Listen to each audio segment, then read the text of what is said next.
तो यहाँ पर आप अपने इंग्लिश के बेसिक फंडामेंटल्स को रीडिंग के थ्रू कवर कर रहे थे, यानी कि अगर आप अपनी प्रोनाउंसिएशन जो है उसको इम्प्रूव करना चाहते हैं, रीडिंग स्किल को इम्प्रूव करना चाहते हैं और छोटे छोटे इंग्लिश के जो सेंटेंसेस हैं उनको किस तरीके से फ्रेम किया जाता है उसको समझना चाहते हैं, तो रीडिंग करना बेस्ट वे है।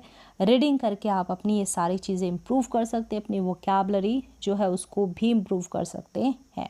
सारी चीज़ें यहाँ पर कवर हो सकती है, बेसिक जो ग्रामर है वो भी। तो चलिए धीरे धीरे सारी ये जो स्टोरी है, जो भी स्टोरी दे रखी है या पैराग्राफ या जो भी चैप्टर इसको रीड करेंगे, इसको मैं ट्रांसलेट करूँगी इंग्लिश के हर एक वर्ड का यहाँ पर सिंपल वे में मीन भी समझाऊंगी।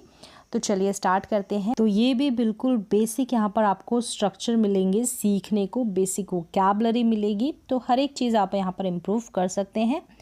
तो यहाँ पर देखें क्या नाम है, स्वाति वॉज लेट, ये एक चैप्टर है, इसको पढ़ेंगे। स्वाति वॉज यानी कि थी देरी से, लेट का मतलब होता है देरी से। तो चलिए टाइम इज़ अ प्रोनाउंसिएशन है प्रेशियस, क्या है प्रेशियस, प्रेशियस इस तरीके से इसका प्रोनाउंसिएशन है।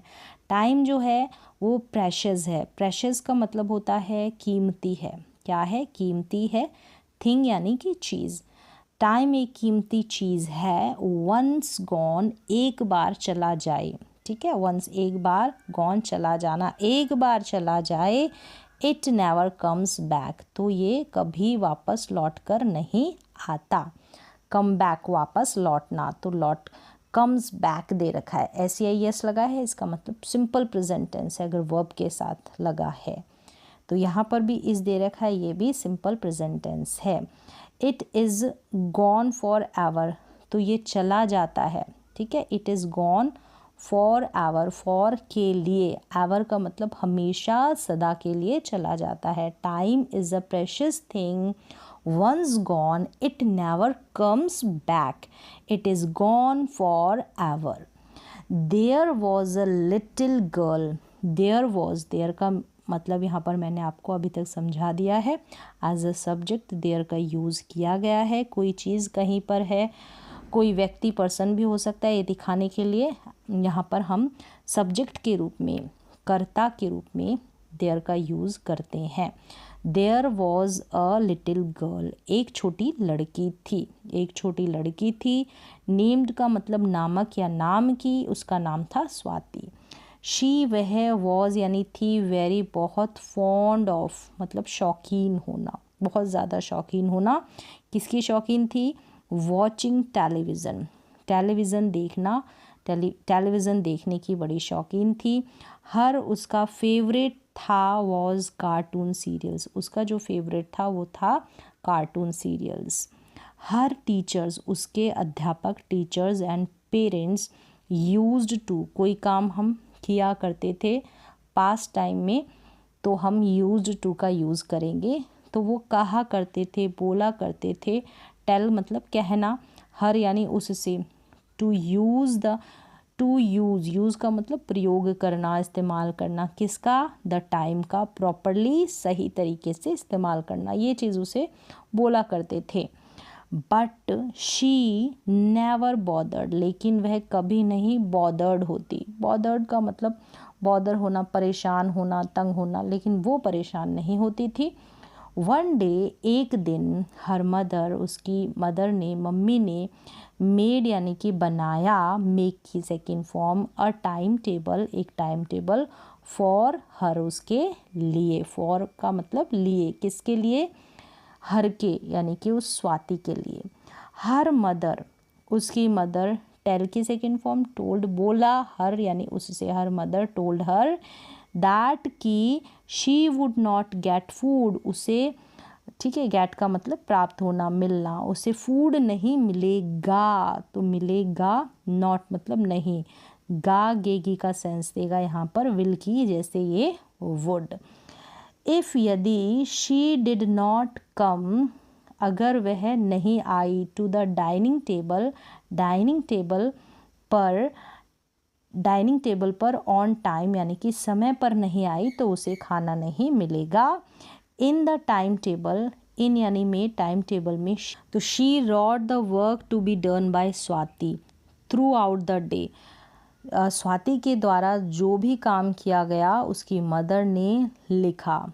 थ्रू आउट द डे यानी कि दिन भर, दिन भर, भर के सेंस में थ्रू आउट और द डे यानी कि दिन, यानी उस दिन भर जो भी काम किया गया वो लिखा गया उसकी मदर के द्वारा।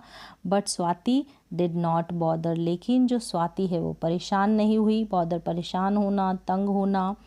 She did not follow the time table, उसने जो है टाइम टेबल के अनुसार काम नहीं किया, फॉलो नहीं किया, उसको नहीं माना। एज़ यूजुअल, हमेशा की तरह। She got up, get up की सेकेंड फॉर्म, गॉट अप यानी कि उठी, लेट यानी देरी से, इन द मॉर्निंग, इन यानी में यानी मॉर्निंग, सुबह में। एज अ रिजल्ट यानी कि परिणाम स्वरूप, एज अ रिजल्ट, अब उसका रिजल्ट क्या आया? She could not get ready on time, वह नहीं हो पाई, कोई भी काम नहीं कर सका, नहीं कर सकी, कुड नॉट, तो वो तैयार नहीं हो पाई। गेट रेडी तैयार होना, समय पर तैयार नहीं हो पाई, समय पर तैयार नहीं हो सकी। एंड और व्हेन शी केम, और जब शी वह कम की second form came I, for breakfast यानी कि नाश्ते के लिए, फॉर के लिए, ब्रेकफास्ट नाश्ता सुबह का। Mother did not give her breakfast, mother ने नहीं दिया। गिव मतलब देना, हर यानी उससे, लड़की है इसलिए हर प्रोनाउन का यूज़ हुआ है। ब्रेकफास्ट यानी कि नाश्ता। As she did not come on time, as का मतलब यहाँ पर क्योंकि वह समय पर नहीं आई। She did not come on time. She left for the school, left चले जाना, कहाँ? फॉर द स्कूल, तो वो स्कूल चली गई। लीव की सेकेंड फॉर्म लेफ्ट। विदाउट किसके बिना? हैविंग ब्रेकफास्ट, यानी हैव का मतलब खाए बिना, ठीक है, खाना होता है तो खाए बिना, विदाउट का मतलब बिना, ब्रेकफास्ट किए बिना वो चली गई school. She missed her school bus, अब उसने अपनी जो स्कूल बस है उसको भी मिस कर दिया, चुका दिया। एज वेल का मतलब भी। शी केम बैक होम, वह केम बैक वापस आना, वापस लौटना, घर आई। She came back home. She was very sad, अब वह वॉज थी वेरी बहुत सैड, दुखी। हर मदर यानी कि उसकी माँ, अगेन फिर से, टीच की सेकेंड फॉर्म टॉट यानी कि सिखाया, हर उसे, की, दैट की, शी मस्ट उसे, शी यानी उसे, मस्ट यानी ज़रूर, नो जानना, जानना चाहिए, ज़रूर जानना चाहिए। द वैल्यू ऑफ टाइम, क्या जानना चाहिए? द वैल्यू, वैल्यू का मतलब कीमत, मूल्य, महत्व, किसका? समय का। शी टोल्ड, उसने बोला, उसने कहा, बताया, हर यानी उसे, की, दैट इफ़ यदि she had slapped on time, यानी कि उसने बताया उसकी मदर ने, अगर वह समय पर सो चुकी होती, ठीक है, पास्ट टाइम में, तो past perfect, had slapped third form. At night, रात में समय पर सो गई होती। She could have got up early, तो वह सुबह क्या हुई होती? जल्दी उठ चुकी होती। And then she would have been able to do everything on time, और वो योग्य होती, करने में समर्थ होती, क्या? सारा का सारा काम समय पर हो चुका होता उसका, अगर वो समय पर उठी होती। She would not have missed, वो मिस्ड नहीं करती, हर यानी उसकी, स्कूल बस एज वेल, वह अपनी स्कूल बस को भी नहीं चुकाती, या नहीं उसकी स्कूल बस भी नहीं चूकती। मदर सैड, मदर ने कहा, आई वॉन्ट यू टू, मैं चाहती हूँ, यू तुमसे, टू बिकम बनना, सक्सेसफुल यानी कि सफल, इन लाइफ में चाहती हूँ कि तुम अपने जीवन में सफल बनो। दैट इज़ वाई मतलब इस कारण, आई वॉन्ट मैं चाहती हूँ कि तुम इम्प्रूव करो तुम्हारी, योर हैबिट्स को, आदतों को, इम्प्रूव करना, सुधारना, हैबिट्स मतलब आदतें। इफ़ यू स्लीप अर्ली, अगर तुम सोती, अर्ली जल्दी, इंस्टेड का मतलब के बजाय, किसके बजाय? ऑफ वॉचिंग टीवी, यानी कि if you sleep early instead of watching TV, TV देखने के बजाय तुम जल्दी उठती, टिल लेट नाइट, रात तक, ठीक है, देरी तक यानी आधी लेट नाइट तक, you will be able to get up early, तो तुम क्या होती, समर्थ हो, अगर तुम समय पर सोओगी तो तुम समर्थ होगी सुबह जल्दी उठने में, द नेक्स्ट मॉर्निंग, अगली सुबह जल्दी उठने में समर्थ होगी। Then you will be able to do everything, और तुम क्या करने योग्य रहोगी, सब कुछ, एवरीथिंग प्रॉपरली, सही तरीके से समय पर कर पाओगी।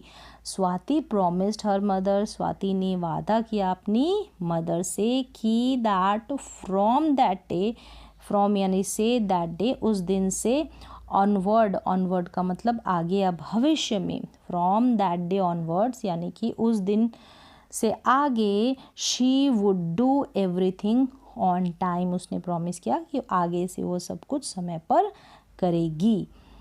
तो इस तरीके से ये शॉर्ट पैराग्राफ दे रखा है, टाइम से रिलेटेड है, टाइम के इम्पोर्टेंस से रिलेटेड है, बहुत बेसिक यहाँ पर सेंटेंसेस है। तो इसको पढ़कर छोटे छोटे जो सेंटेंसेस है आपको समझ में आया होगा किस तरीके से हमने सेंस लिया हर एक वाक्य का, और आपने अपनी रीडिंग स्किल को भी इम्प्रूव किया होगा, वोकैबुलरी, वर्ड मीनिंग्स।